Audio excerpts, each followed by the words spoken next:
My wife's boss clinked his champagne glass and said, "Congrats, you're about to be a stepdad. I got your wife pregnant." She just smiled and added, "And thanks to no-fault divorce, there's nothing you can do about it." I walked out without a word. When I came back, the lights dimmed, the projector fired up, and what I unleashed made the baby announcement go viral for all the wrong reasons. She begged me to stop, but it was too late. I didn't raise my voice. I just exposed the truth. And no one in that room walked away clean. I, 34M, caught my wife, 32F, cheating on me with her boss, and what I did in response turned their baby announcement into a public scandal neither of them will ever recover from. But I'm getting ahead of myself. Let me start at the beginning. Janet and I had been married for 7 years. We met during college, fell in love fast, and never looked back. She was smart, ambitious, funny in that way that made you feel like you were in on some private joke. We were that couple, traveled together, cooked together, dreamed together. Or at least, that's what I believed. About 3 years ago, she landed her dream job at a major international marketing firm, Global Connections. I was proud of her. She'd worked hard to climb the ladder and had recently become a regional marketing manager. She started working closely with the VP, some British guy named Ian. She talked about him at first like she admired him, professionally. But over time, I noticed the tone of her stories changed. The first red flag came on a random Tuesday when she came home late without texting. She walked in looking flustered and tossed her heels in the closet like they were ticking time bombs. She said she'd had a working dinner with the team, but when I asked who was there, she just mumbled something about the usual. Then she tried to distract me with novel. Not gonna lie, I didn't complain, but something about the timing made my gut stir. A few days later, she asked if I'd come to her office to meet Ian. Said it would be great for me to see what she does. That felt off. I'm in finance. I don't randomly bring her to budget meetings. But I said sure. When I got there, I saw them through the glass, her laughing at something he said, her hand brushing his sleeve, and him grinning like a wolf in a henhouse. When I walked in, they both went stiff. She introduced me and Ian gave me this smug, almost pitying smile and said, "So you're the little husband." I still remember the way his voice lingered on the word little. I didn't say much at the time, just clenched my jaw, shook his hand, and left with Janet after some awkward small talk. On the way home, I asked her what that was all about. She brushed it off like I was overreacting. "He's just British," she said. "They joke like that. It's all harmless flirting." But she wouldn't meet my eyes. Things simmered after that. She avoided talking about Ian. I avoided asking. But the emotional distance between us started to stretch. She worked late more often, guarded her phone like it was holding nuclear launch codes. Our novel life changed, became erratic. One week it was over the top, passionate. The next, cold as stone. I told myself it was stress, deadlines, corporate pressure. Maybe she was just tired. Then came the dinner. She brought it up one evening like it was no big deal. "Darling," she said, "Ian's going back to London next week and the team is throwing him a farewell dinner. I'd really like to go. It's important for my career." I asked if it was a group thing. She hesitated. "Not exactly. It's just him and me. A one-time thing." I remember the silence after she said that. It was like every clock in the house stopped ticking. I stared at her, waiting for the punchline. "You want to have dinner with a man who flirts with you, disrespected me, and who you clearly have chemistry with?" She tried to deflect. Said it wasn't like that.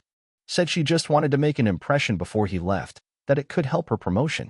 Then she dropped the worst line I've ever heard from someone I loved. "It's just one night. Just dinner. Maybe drinks. It's not romantic. It's strategic." I told her if she walked out that door with him, we were done. She cried. She begged. Said I was being insecure. That it was just business. That night I didn't sleep. I stared at the ceiling and felt something inside me harden. I wasn't a jealous man, but I wasn't going to be played for a fool either. What she didn't know was that I'd already started collecting breadcrumbs, her texts, her location history, voice memos she thought she deleted. The pieces hadn't made sense until now, but they were starting to align. This wasn't a dinner. It was a goodbye kiss to our marriage and a hello to something far worse. So, after the just dinner bombshell, things spiraled. She never outright admitted she had feelings for Ian, but she didn't need to. Her silence screamed louder than anything she could have said. The next morning, she acted like nothing had happened, humming in the kitchen, offering me coffee, even kissing my cheek. Like I'd just imagined the whole thing. That's when I knew I needed to stop reacting and start watching. I work in finance. Numbers don't lie, and neither do digital footprints. While Janet was in the shower, I installed a keylogger on her laptop. She rarely locked it, and if she did, I had the password, our anniversary. Classic mistake. I also mirrored her iCloud to my old phone. She never noticed. The messages didn't come in all at once. It was more like dusting off fossils. Each text, each photo, was a bone. By the end of the week, I had the whole skeleton of her affair. It started small, work chats, thank yous, compliments. Then it got bolder. Flirtation became suggestion. Suggestion turned into plans. I read a message from her to Ian. I can't wait to see you outside of the office. You bring out a side of me I forgot existed. Another. Brian's going out of town next week. I can book a suite if you want. My chest went cold. That same night, she went out claiming it was a late marketing review meeting with the team. I waited for her to leave, then tailed her. She didn't see me, not in the cab behind hers. She didn't see me slip into the hotel lobby a minute after her. And she definitely didn't see me watch her and Ian check into a suite on the 11th floor. Arm in arm. Smiling. I took photos. Not because I needed proof, I already had it, but because I wanted to remember how far she was willing to fall. And for what? An aging womanizer who'd been divorced 3 times and left a trail of kids behind like bad credit? She came home the next morning wearing the same clothes. She tiptoed into the bedroom, thinking I was asleep. I wasn't, but I didn't move. Didn't say a word. Just listened to her lie to herself. Later that day, I sent everything to my personal email. Screen captures, GPS logs, hotel confirmation receipts I found in her Gmail. I even had a full transcript of her chats with her work friends. Apparently, they were in on it, rooting for her. That part hurt almost more than Ian. She had cheerleaders. Women telling her she deserved this. That a fling with Ian would be empowering. Empowering? Try deceitful. Cowardly. Pathetic. I stayed quiet for 3 more days. Played the loving husband. Gave her kisses on the forehead. Did the dishes. Helped with laundry. She smiled more. Thought she'd gotten away with it. The night before the company's baby announcement event, a big internal thing where Ian was supposedly announcing a partnership and, in hindsight, his wife's pregnancy, Janet was glowing. Giddy even. Something big is happening tomorrow, she said. I think Ian's going to make it official. I played dumb. You mean the marketing merger? She gave me a little smile. Something like that. She thought he was leaving his wife for her. She really believed she was special. So I made my decision. I wasn't going to yell. I wasn't going to beg. I wasn't going to fight. I was going to end this in a way neither of them would forget. The baby announcement was scheduled for Thursday at 3 p.m. in the executive boardroom of Global Connections. It was supposed to be a champagne-soaked, confetti-filled moment for Ian and his very public, very pregnant wife flying in from London that same morning. Janet, meanwhile, thought she was the surprise. She genuinely believed Ian was going to break the news that he was leaving his wife, that they were going to be together, that all the whispered nights and stolen hotel rooms were about to turn into something real. I couldn't wait to watch her face. But I needed one more thing, an audience. I made a few calls. My friend Todd works in corporate event AV. Another contact of mine from college days does PR consulting for the firm. I told them I needed 5 minutes of airtime and a clean audio feed into the boardroom system. I'd already prepped the visuals. Janet left that morning wearing a deep green dress I'd never seen before. Hair curled, makeup flawless. She didn't even say goodbye. Just a casual, "Don't wait up." I followed her in my car at a distance. She parked in the underground garage. I waited across the street. At 2:55 p.m., I entered the side door of the building, badge cloned. "Thanks, Todd," and stepped into the media room next to the boardroom. Inside, Ian stood with his wife, a striking blonde with a clearly visible baby bump. The entire upper management team was there. Champagne chilling in silver buckets. Dozens of white balloons. Janet hovered just behind Ian, close enough to suggest intimacy, but far enough not to draw suspicion. Her eyes never left him. She looked like she was holding her breath, waiting for him to say it. And then, he did. "Ladies and gentlemen," Ian began, "I'm thrilled to share some personal news. My wife and I are expecting a baby girl." The room erupted in applause. Janet's face, that's when it happened. That split second of disbelief, the micro-twitch in her jaw, the forced clapping. I hit play.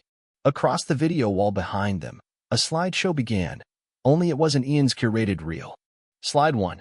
A screen cap of Janet texting Ian, "I need to see you again. Last night wasn't enough." Slide 2. A blurry photo of the hotel room door. Timestamped. Slide 3. A crop frame of them holding hands in a cab, his wedding ring still on. At first, the crowd thought it was a joke. A prank. Then the audio kicked in Janet's voice, breathless and excited. I know you'll leave her. I feel it. I want to start a life with you. Another slide. Then another. Then the kicker, a screenshot of Ian replying. You know this is just fun, right? Once I'm back in London, it's over. Dead silence. Janet gasped. Ian spun around, red-faced, shouting something I couldn't hear over the stunned murmurs. His wife? Stone still. Like marble cracking. Janet ran out of the room. Literally ran. I waited for her in the garage. She saw me leaning against my car and stopped dead in her heels. Her mascara already streaked. Mouth open. You? She whispered. Yeah, me. Why? Why would you do this? I pushed off the car. Because you lied. You conspired. You disrespected me in every room we shared. I gave you love. You gave me betrayal. Her voice cracked. Brian, I didn't mean to. No. I cut in, calm as steel. You meant every second of it. You just didn't think you'd get caught. She took a step forward. I took one back. I've already filed for divorce. You'll get the papers by morning. And for the record, I sent the presentation to HR. You and Ian won't just be disgraced. You'll be unemployed. She crumbled to her knees. I left her there, in a puddle of shame and broken ambition, and drove home. Not to grieve. To begin again. After the explosion at Global Connections, I expected a storm. What I didn't expect was the silence that followed. No calls from Janet. No angry texts. No sudden door slamming on my porch with tears and excuses. Just stillness. The silence had a weight to it. It didn't feel like peace. It felt like the dust settling after a bomb. That first night, I couldn't sleep. I just sat on the edge of the bed, staring at the empty space where she used to lie. It was crazy how much room she'd taken up in my life, not just physically, but mentally, emotionally. She was everywhere. Her hairbrush still on the dresser. Her perfume lingering in the sheets. A half-finished bottle of wine in the fridge that we were supposed to share last weekend. She'd been planning her betrayal even while pouring that wine. There's a kind of pain that doesn't show up as crying or yelling. It's the dull, steady throb in your chest when you realize you were living in someone else's fantasy. That the love you gave, freely, fully, was treated like a convenience. Something to keep around until a better offer came along. The next morning, I went for a run. Not because I'm athletic, but because I needed to feel something besides numbness. My legs burned. My chest heaved. I wanted the pain. I welcomed it. At least it was real. More real than the fake smiles and hollow promises she'd been feeding me for months. Later that afternoon, my lawyer confirmed the divorce petition was filed and delivered. We were moving fast. No kids, no shared business. Just assets, and I had everything documented. The affair, the collusion with coworkers, the digital evidence. My attorney told me Janet would be lucky to walk away with half of her own dignity. That night, the calls started coming in. Her friends from work, suddenly not so loyal, started leaking details. I guess when the fallout began, Janet threw herself into damage control, trying to spin it like I was the crazy husband who hacked her private life. Too bad I had screenshots. And voice recordings. And 3 of her own colleagues quietly feeding me everything she was trying to hide. One of them, a woman named Kara, called me privately. I just want you to know, she said, not all of us supported what she was doing. Some of us thought it was disgusting. But she had this way of making everyone think it was romantic, like she was in some sort of fairy tale. You ruined the ending, but thank God you did. That hit hard. It wasn't just betrayal, it was delusion. Janet had rewritten reality in her own mind. She convinced herself she was the heroine, the misunderstood, unloved wife taking control of her destiny. She thought Ian was her prince, and I was just the stable, boring placeholder. She wasn't just cheating. She was playing a role. I spent the next few days dismantling our life piece by piece. I boxed up her belongings, everything she left behind, and dropped them off at her sister's house. I changed the locks, canceled the joint credit cards, called the bank. I removed her from every account, every login, every emergency contact. She didn't exist anymore. What hurt most wasn't what she did. It was how little I seemed to matter in her equation. Like I was never part of the story to begin with. Just a name on a lease. A warm body in the bed. A number on her taxes. Then came the kicker. 3 days after the presentation disaster, she finally called. I didn't answer. She left a voicemail. Voice trembling, like she'd just learned how to cry. Brian, I don't even know what to say. God, I know I messed everything up. I thought Ian was different. He's gone, Brian. He left. His wife took the kid and flew him back to London. I have nothing. I miss you. Please, please don't give up on us. I deleted it. There was nothing left to save. By the time her voicemail came in, I had already made my decision. This wasn't a moment for confusion or reconsideration. It was the first time in weeks, months, maybe, that I felt clear. I wasn't going back. Not because I didn't love her. That was the sickest part of it all. I still did. Somewhere, buried under the betrayal, the manipulation, the months of gaslighting. I still felt something. But I learned the hard way that love alone isn't enough. Trust is the soil. And without it, nothing grows. Not forgiveness. Not healing. Not a second chance. I didn't respond to her voicemail. I didn't answer her texts. I left her hanging in the echo chamber she built for herself. Instead, I met with my lawyer again. I told him I wanted everything expedited. No fault, I said, but I want my dignity intact. He nodded. We'll file for irreconcilable differences and cite adultery as the cause if needed. Given the evidence, it won't take long. I also requested a financial clean split. I didn't want her money. I didn't want vengeance in court. What I wanted was the one thing she couldn't buy, manipulate, or fake. Closure. We agreed on a settlement. I kept the house, the savings, the car. She got her things, what little she had left that wasn't soaked in scandal. By then, Global Connections had already issued a statement. Ian was relieved of his position, and Janet was on indefinite leave pending an internal investigation. Translation: career suicide. I watched it all unfold from the comfort of my quiet home. No theatrics. No confrontation. Just the quiet satisfaction of watching the empire she'd built on lies collapse in slow motion. Then came the kicker, the baby. No, not ours. Hers. A few weeks after the divorce was finalized, a mutual friend told me Janet was pregnant, and the timelines were complicated. Whether it was Ian's or not didn't matter. He was gone. She was alone. Poetic, in a way. The very thing she used to dangle in front of me. We'll have kids once my career settles, she always said, ended up being the rope she hung herself with. Now she was facing motherhood not with a loving husband, but in the ruins of her choices, with no job, no partner, and a permanent stain on her reputation. As for me, I rebuilt. I poured myself into work. Took on a promotion I had been putting off. Got back into the gym. Took up boxing. Reconnected with friends I hadn't seen in years, people who told me, without sugarcoating it, we always knew something was off with her. Eventually, I started dating again. Nothing serious at first, just coffees, conversations, the occasional awkward dinner. But with each new interaction, I realized something. I still had value. I still had worth. I still had a future. My healing didn't come in some dramatic moment or grand revenge. It came in the quiet realization that I had survived the worst night of my life and walked out stronger. It's been just over a year now. 12 months since I watched my wife, the woman I once trusted with every part of me, fall to her knees in a parking garage, sobbing over the wreckage she created. 12 months since I made the decision to walk away and never look back. And now, I can say this. I don't hate her anymore. I'm not writing this from a place of anger or bitterness. I'm not here to trash her or keep digging into the betrayal. I've already done that. I've lived in it, marinated in it, screamed into the void until my throat was raw. But pain has a half-life, and mine is just about burned out. What remains is clarity.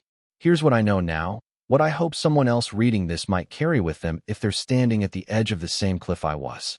1. Trust your instincts. When things started to feel off, I didn't want to believe it.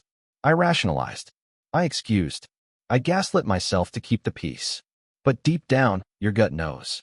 You feel it in the quiet moments, in the way someone stops looking at you like they used to. That voice inside you, it's not crazy. It's your only real warning system in this world. 2. Love without boundaries is a trap.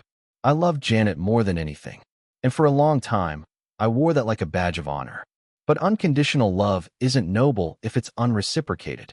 It's just self-destruction dressed up in sentimentality. Love should be strong, but it should also be respected, returned, and rooted in truth. Otherwise, it's not love. It's surrender. 3. Revenge isn't about hurting someone. It's about reclaiming your story. What I did to expose her, that wasn't cruelty. That was a mirror. I made her face the truth she tried so hard to bury under lies and giggles and office gossip. And I did it without raising my voice, without breaking a single law. I walked into the boardroom of my own humiliation and turned it into her reckoning. That was for me, not her. For you don't need closure from the person who broke you. Janet never gave me real answers, never offered an apology worth a damn. I used to think I needed one to move on. But healing came when I stopped waiting for her to explain the why. The why didn't matter. She didn't matter anymore. What mattered was me, my peace, my future. 5. Life doesn't end with betrayal. It begins again. I've rebuilt my home, both physically and emotionally. I've met someone new. She knows everything, because I told her. No secrets, no hidden wounds. Just honesty from the start. And you know what? She stayed. She didn't flinch. That's how I know I'm on the right path this time. As for Janet, she's still around, technically. I heard she had the baby. No one really knows who the father is, not even her. She moved back in with her sister, and from what I've gathered, she's been quietly trying to piece her life back together. I don't wish her harm, but I don't wish her back, either. To anyone reading this, if you're standing in the rubble of something you thought was solid, listen carefully. You're not broken. You're just being reformed. Let the pain shape you, not define you. Let the betrayal be a chapter, not the whole story. You can rise from this. I did. And damn it, I'm stronger than I've ever been.